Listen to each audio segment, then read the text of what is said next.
I hope hell finds you fast, cries the brother of a victim of the infamous Bayou Strangler. I couldn't even see him, says another victim's relative. That's how bad a shape he was in when they sent him back to me. I just buried a box. Ronald Dominique, known as the Bayou Strangler, is a prolific American serial killer and rapist who murdered at least 23 men and boys in Louisiana between 1997 and 2006. In 2008, the FBI called this case the most significant serial murder case in the United States in over 20 years in terms of number of victims and duration of the killing spree. And that is really saying something, as the U.S. has had thousands of serial killers. Alright, let's dig in. Hi there, my name is Misha. Welcome to All Things True Crime, or welcome back if you're a regular. If you enjoyed this video, please like it so more people will see it, and subscribe to my channel so you won't miss my next video. The subscribe button is right below the video, and if you ding the bell, you'll get notified the next time I upload. That's All Things True Crime. Okay, the story of Ronald Dominique starts in January 1964 in Thibodaux, Louisiana, the parish seat of Lafourche Parish. His parents are super poor, dirt poor, living well below the poverty line. They're both low-wage earners, forced to live in a trailer park on the outskirts of town. Dominique has one older sibling, and the family of four lives in poverty for his entire childhood. Quick note here, the U.S. state of Louisiana is divided into 64 parishes instead of counties, like almost every other state. Alaska is similar in referring to counties as boroughs instead, for example. So when I say parish, think of it as a county. I could probably do a video just on Louisiana and their different terms for various things. So a parish is equivalent to a county.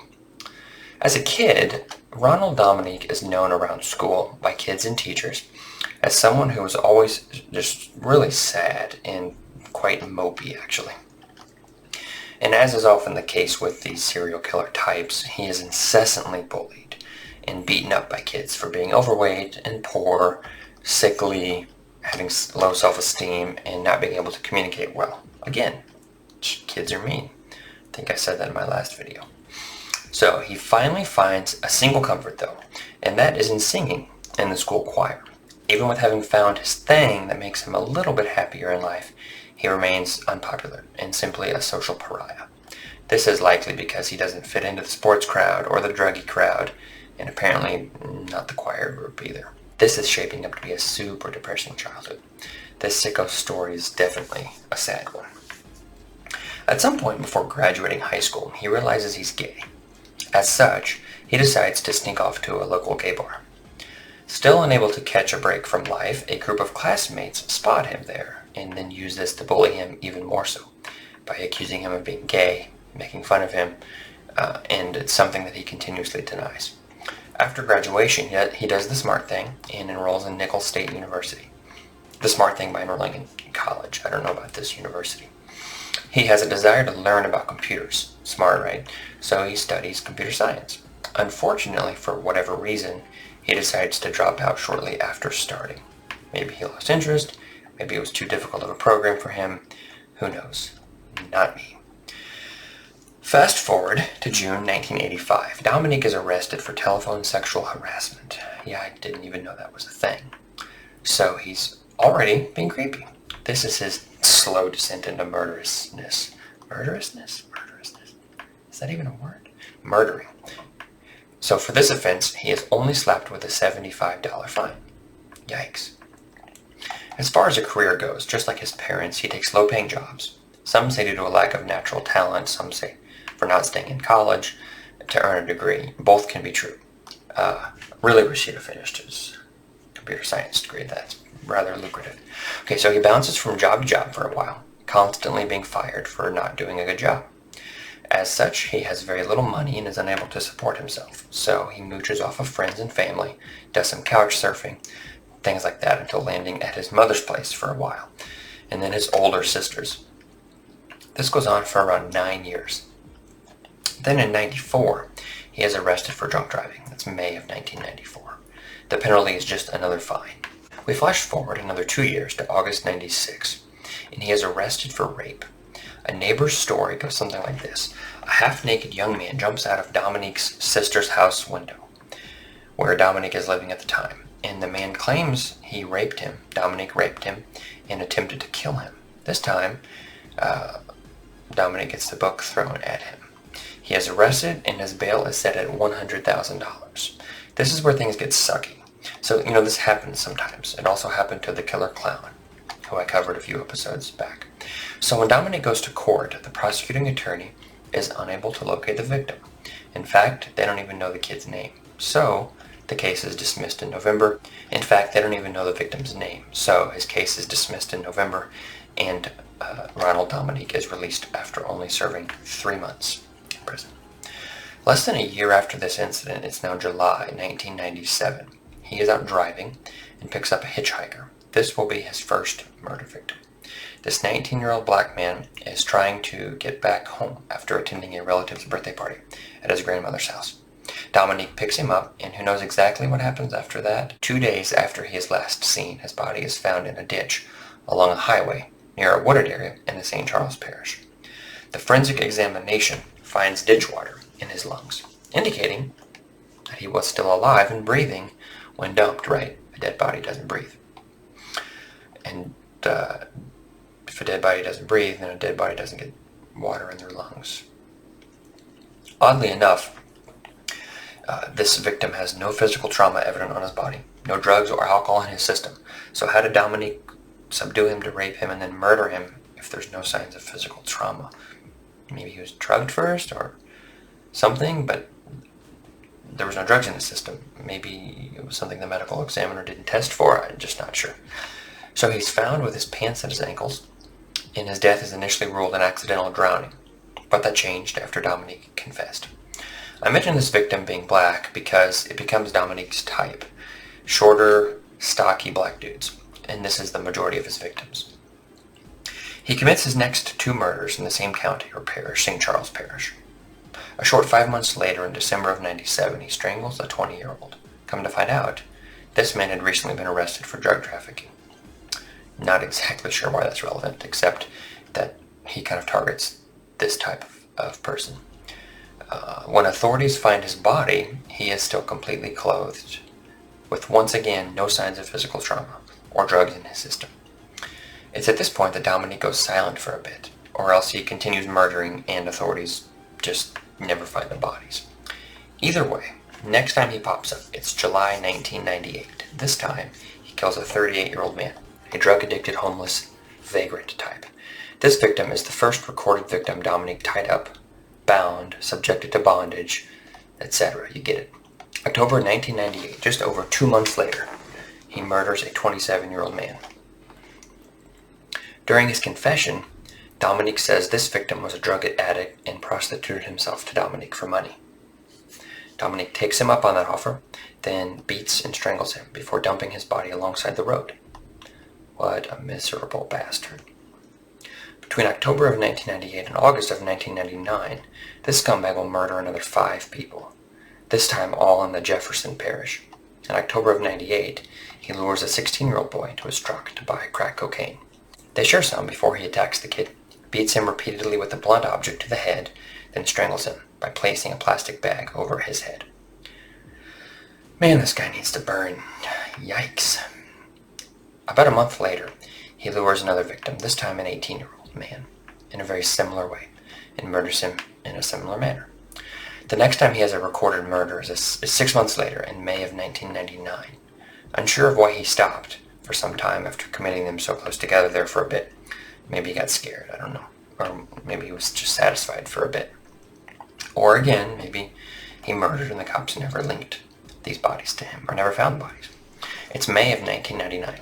He is cruising around, a commonality among these crazy dudes, and he stumbles upon a 21-year-old man who offers to sell Dominique drugs. Dominique agrees and lets him into his truck, probably to do the deal there. One thing leads to another, and he ends up raping and strangling the drug dealer before dumping his body in a dumpster in an industrial part of town. All along here, he is leaving bodily fluid traces behind that will eventually cost him. Around a month after this, he encounters a 21-year-old man who is a hobo. He murders him in a similar fashion, as his MO is clearly established at this point, and after failing to dump him in a dumpster, he leaves him in the street. Okay. Upon forensic examination, it is concluded that at some point this guy was also tied up. At this point, authorities have connected a few of the murders and established that at least 3 of the men lived within close proximity to one another, indicating the killer either lived near as well or targeted victims in the same area over and over. Haha, they're getting close, dirtbag. 2 months later, in August of 1999, Dominique encounters another drug addict, a 34-year-old man. He offers him drugs in exchange for other favors. After they reach an agreement, Dominique takes him to a wooded area outside town where he binds, rapes, and strangles the man. This time the body is dumped, fully naked. 5 months later, a 23-year-old man in Lafourche Parish is found murdered. Don't know much about this one, which is sad. Flash forward to October 2000. Dominique becomes friends with a 3-time prosecuted child molester who lives in the same trailer park. He meets up with the scumbag and lures him to his trailer with promises of a young, interested girl. Instead, Dominique attacks him, rapes him, and strangles him. Hence the serial killer moniker, the Bayou Strangler. He dumps this guy in a field outside of town, partially clothed, and with signs of having been bound.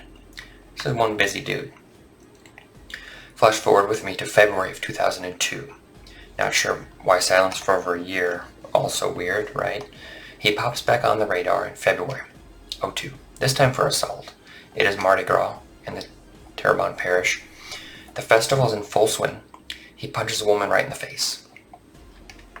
Really? Just gonna punch a woman in the face? Okay. Well, Dominique's story is that he witnessed her hit a baby stroller with her car. And then when she parked, he started an argument with her. She apologized, and then he punched her in the face. And a scumbag. Okay. Well, and that's his version of the story, which is probably all lies anyway. Of course, thankfully, he is charged for this crime. Once again, though, the idiot somehow manages to escape responsibility. He and the woman reach some sort of agreement of reconciliation and make amends, so the courts drop the case. What in the world? No, I think he needed to be punished for that one, but I guess she dropped the charges, though. I mean, there's not a whole lot that can be done at that point. October 2002, he meets a 26-year-old man, a petty criminal hard up for cash. Per his usual crap, he attacks him, ties him up, rapes him, and strangles him, before dumping him under an overpass, a highway overpass. It's at this time that he and his sister moved to rural Blue Bayou, which is an unincorporated community of around 30,000 people. He takes a job checking electricity levels at power plants, which allows him to travel around remote areas from time to time. It's here that he commits the next recorded murder, sometime shortly after his move. A 19-year-old man and a bicycle are found dumped in a field outside the city. Cause of death is deemed asphyxiation. They believe it is accidental in nature, since this guy suffers from asthma. Nope. October of 2004, Dominique murders a 46-year-old man, another drug addict and drug dealer. He lures him to his trailer with the promise of drugs. During this time, the man overdoses. After he dies, Dominique rapes and strangles him. He later dumps his body 20 miles away. Did he strangle a dead body? I don't know. Yikes. Also in October 2004, he murders his first white victim, a 21-year-old man. The next murder on record takes place in February of 2005. This guy takes long breaks, and that's really weird and uncommon for a serial killer. Anyway, so this time the victim is a 22-year-old man, another alcoholic vagrant type. Interesting connection this fella has. So he used to live with 2 other victims. I find that fascinating. But also, Dominique murders vagrant types, so no surprise that some of his victims know one another. 2 months later, in April, he murders a 31-year-old homeless man. He lures this guy with the promise of a warm bed for the night. Once at his trailer, Dominique gives him a bunch of booze, offers him a good time with a female acquaintance. He then ties him up, rapes him, and strangles him. After this guy's body is found, the police finally consider that these murders could be the work of a serial killer due to the similarities of modus operandi. It's at this point that the case gets turned over to the FBI. It's about time. few days later, he kills his second white guy, a 23-year-old man, murders him in a similar fashion as the others. In the following few months, he murders two more, a 28-year-old man and a 17-year-old boy. He lures them with the promise of them meeting with his female friend, something he has used many times before. These two guys are the first two murders that aren't previous criminals and addicted to drugs. In September of 2005, Dominique murders a 40-year-old man, a guy hitchhiking out of Napoleonville after Hurricane Katrina. He dumps this guy in a field, and he is eaten by rodents over the following weeks. Ugh. In November of 2005, he murders his third and final white guy. The final confirmed victim is a 27-year-old man. Dominique meets him in the summer of 2006. During this time, they begin dating. In October, while on a date, Dominique knocks him out with a blunt object to the head, and who knows the rest? We can pretty much piece it together from previous murders. In November of 2006, Dominique comes under police suspicion after a guy contacts the police and claims that Dominique had lured him to his trailer in mid-2006 with an offer of drugs and a fun time with a woman. When the man refused to be tied up, Dominique let him go. Interesting. Well, they arrest Dominique and interrogate him. They ask for a blood sample, and he nicely complies, which is really weird. Shortly after, like within a week, DNA found on multiple victims matches Dominique's profile, confirming he is the elusive Bayou Strangler. This, of course, resulted in an arrest warrant being issued, and on December 1st, 2006, he is arrested at a homeless shelter. After he is arrested, he tells police he knew it was only a matter of time, and that's why he moved out of his sister's house and into the homeless shelter, so he wouldn't inconvenience her with his arrest. Okay. As soon as he realizes he's facing multiple murder charges, he immediately says he wants to cooperate with police and quickly confesses to 23 murders, providing details only the killer would know. Because of his confession, more charges are brought against him. For some weird reason, he refuses to admit that he attacked the victims. He says they voluntarily agreed to be bound and mistreated for money, and that if they refused, he let them go. Okay. When they ask him why he murdered, he says to get rid of witnesses, because he didn't want to go to prison again, as he had served, those short 3 months and back in '96 while awaiting a trial, when the DA couldn't find the victim, as I mentioned earlier. In an effort to avoid the death penalty, he accepts a plea bargain, and in September of 2008, the courts find him guilty on all charges and sentence him to 8 consecutive life sentences without ever having the possibility of parole. He is currently serving these sentences at the Louisiana State Penitentiary in Angola. Interesting fact here, Dominique enjoyed dressing as his favorite idol, singer Patti LaBelle, and then heading to gay bars to try and pick up a man, as he often found his victims in and around bars. Well, that's creepy. If you enjoyed this video, please consider liking it and subscribing to my channel. Next week, we're going to learn all about Luis Garavito, known as La Bestia, the Beast, a prolific Colombian serial killer, child molester, pedophile, pederast, rapist, and necrophile, who in 1999 admitted to raping, torturing, mutilating, and murdering 147 children, mostly boys and teenagers. He is confirmed to have killed 189 as he continues to confess to more murders, but based on his map, his kill count most likely exceeds 400. He is considered the world's worst serial killer. Until next time, stay safe.